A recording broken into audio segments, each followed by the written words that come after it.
ప్రభునందు నాకు అత్యంత ప్రియమైనటువంటి వాళ్ళారా, మన ప్రభువును రక్షకుడైనటువంటి యేసుక్రీస్తు వారి యొక్క శుభనామంలో మీ అందరికీ నా హృదయపూర్వకమైన శుభములు వందనములు తెలియజేస్తున్నాను. ఉదయకాల సమయంలో దేవుని వాక్యాన్ని ధ్యానం చేసుకుందాము. ఈరోజు వాక్య ధ్యానము కొరకు మనం తీసుకున్నటువంటి లేఖన భాగము మత్తయి సువార్త 5వ అధ్యాయము 7వ వచనం చదువుకుందాం. కనికరము గలవారు ధన్యులు, వారు కనికరము పొందుదురు. ఆమేన్. దేవుని నామమునకు మహిమ కలుగును గాక. ఇది యేసు ప్రభువారు కొండపైన చేసినటువంటి ప్రసంగం. చాలా ప్రాముఖ్యమైనటువంటి ప్రసంగం. దీనిలో అనేకమైనటువంటి మనకు కావలసినటువంటి భావగర్భితమైనటువంటి మాటలు ప్రభువారు దీనిలో పొందుపరిచించారు. ఆ జనసమూహాన్ని చూచి ఆయన కొండ ఎక్కి కూర్చొని శిష్యులు ఆయన యుద్ధకు వచ్చారు. శిష్యులతో ఆయన నోరు తెరిచేలాగా బోధింపసాగనని చెప్పని కొన్ని విషయాలు శిష్యులతో చెప్పారు. వీటిని మనం ధన్యతలు అని కూడా పిలుస్తూ ఉంటాం. మనం ఎవరు ధన్యులు, ఈ లోకంలో నిజంగా ఎవరు ధన్యులు అనే దాని గురించి కొన్ని విషయాలు పైభాగంలో చెప్పుకుంటూ వస్తూ 7వ వచనంకి వచ్చేసరికి కనికరము గలవారు ధన్యులు, వారు కనికరము పొందుదురు అని దేవుని వాక్యం సెలవిస్తూ ఉంది. ఈ ధన్యతలన్నీ మనం గమనిస్తే, ఈ ధన్యతలు చెప్పిన ప్రకారంగా మనం జీవించగలిగితే నిజంగా ఈ లోకంలో మనం ధన్యులుగానే జీవించగలుగుతాము. దేవుని యొక్క దయను, ఆశీర్వాదాన్ని, కృపని పొందుకొని ప్రభువును పోలి లోకంలో జీవించగలిగే వారిగా ఉంటాం మనం. కానీ మనం మానవ మాత్రులము, రక్త మాంసాలు ఉన్నాం కాబట్టి అంత ఖచ్చితమైన రీతిలో వాక్యాన్ని ఫాలో అయ్యి మనం జీవించలేకపోవటం వలనే అనేకులకు మనలో క్రీస్తుని మనం చూపించలేకపోతున్నాము. ఇక్కడ కనికరం గల వారు ధన్యులు, వారి కనికరం పొందుదురని. ఎవరైతే కనికరం కలిగి ఉంటారో, ఎదుటివారి వల్ల జాలి కలిగి, దయ కలిగి, ప్రేమ కలిగి, కనికరం కలిగి ఉంటారో వారికి కనికరం దొరుకుద్దంట. వారు కనికరాన్ని తిరిగి పొందుకుంటారు, బహుమానంగా పొందుకుంటారు.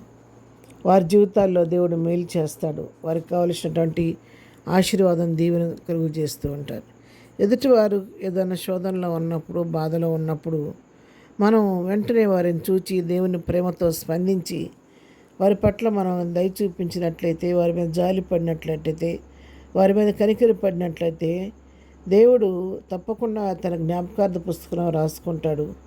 నీకు శోధన కలిగినప్పుడు, నీకు ఏదైనా సమస్య వచ్చినప్పుడు ఆయన తప్పకుండా నీ పట్ల కూడా కనికరం చూపిస్తాడు, జాలి చూపిస్తాడు. అంతేకాదు, నీ పట్ల జాలి చూపించేవారిని, కనికరం చూపించేవారిని కూడా ఆయన లేవనెత్తాడు, సమకూరుస్తాడు. కాబట్టి మొదట మన జీవితాల్లో మనం కనికరం కలిగి ఉంటాం నేర్చుకోవాలి. కనికరము ఎదుటివారి కష్టాల్లో పాలుపంచుకునే వారిగా ఉండాలి. అందుకే సంతోషించున్న వారింటికి వెళ్ళట కంటే ఏడుస్తున్న ఇంటికి వెళ్ళట మంచిది అని ప్రసంగ గ్రంథంలో దేవుని వాక్యం రాయబడింది. సంతోషంగా ఉన్నప్పుడు అనేకులు ఒక శుభకార్యం జరుగుతుంటే అందరూ మేము మీకు బంధువులమే అంటారు.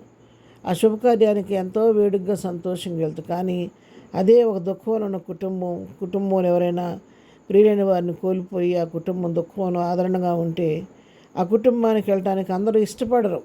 ఎందుకంటే ఆ గృహంలో ఏదో కీడు ఉంది, వాళ్ళు దుఃఖంలో ఉన్నారు కాబట్టి అక్కడికి వెళ్ళటానికి ఇష్టపడరు. సంతోషంగా వేడుక చేయడానికి వెళ్తారు, కానీ దుఃఖంలో ఉన్న వారిని ఓదార్చడానికి త్వరపడి ఎవరు వెళ్ళటానికి ముందుకి రారు. కొద్దిమంది మాత్రమే దేవుని ప్రేమను బట్టి దుఃఖంలో ఉన్న కుటుంబాలను ఆదరించడానికి, దుఃఖంలో ఉన్న వారిని పరామర్శించడానికి ఇష్టపడతారు.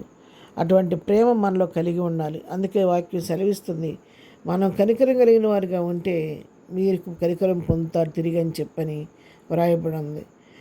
హృదయశుద్ధి గల వారు ధన్యులు, వారు దేవుని చూచెదరు. సమాధానపరచువారు ధన్యులు, వారు దేవుని కుమారుని అనబడదురు. హృదయశుద్ధి కలిగి జీవించినప్పుడు మనం దేవుని ముఖాముఖిగా చూడగలుగుతాము. సమాధానం పరిచేవారిగా ఉంటే ఒక సమస్య వచ్చినప్పుడు ఆ సమస్యను సమసిపోయేటట్టు చేసి సమాధానం పరిచేవారు దేవుని కుమారు అనబడతారని కూడా ఇక్కడ రాయబడింది. కాబట్టి ఈ 5వ అధ్యాయం రాయబడిన ధన్యతలన్నీ మన జీవితాలు అలవర్చుకొని ప్రభువును పోలి లోకంలో జీవిస్తూ ప్రభు కృపకు, ఆయన కనికరానికి మనం కూడా పాత్రలు అవుదాం. ప్రార్థన. ప్రేమగలిగిన తండ్రి, పరిశుద్ధుడైన మా ప్రియ ప్రభువా, నీ పరిశుద్ధ పాదముల వందనాలు. ఉదయకాల సమయంలో మేము నేర్చుకున్న వాక్య భాగాన్ని బట్టి నీకు వందనాలు.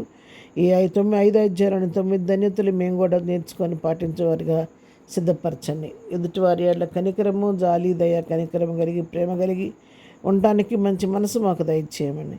ఈ దినవంతా నీ కృపాక్షేమాలు మాకు తోడుకొంచండి. మేము చేయి పని పాటలో తోడుకొనండి. ప్రయాణంలో క్షేమం దయచండి. దినం బర్త్డే, మ్యారేజ్ జరుపుకోవడం బిడ్డలను దీవించండి, ఆశీర్వదించమని, ప్రతి వారు అవసర నామాలో తీర్చమని ఏసునామలో ప్రార్థించడిగి పొందుకొని ఉన్నాము తండ్రి. ఆమెన్. ప్రభు కృప సదాకాలము మనందరికీ తోడయుండి నడిపించునుగాక. ఆమెన్.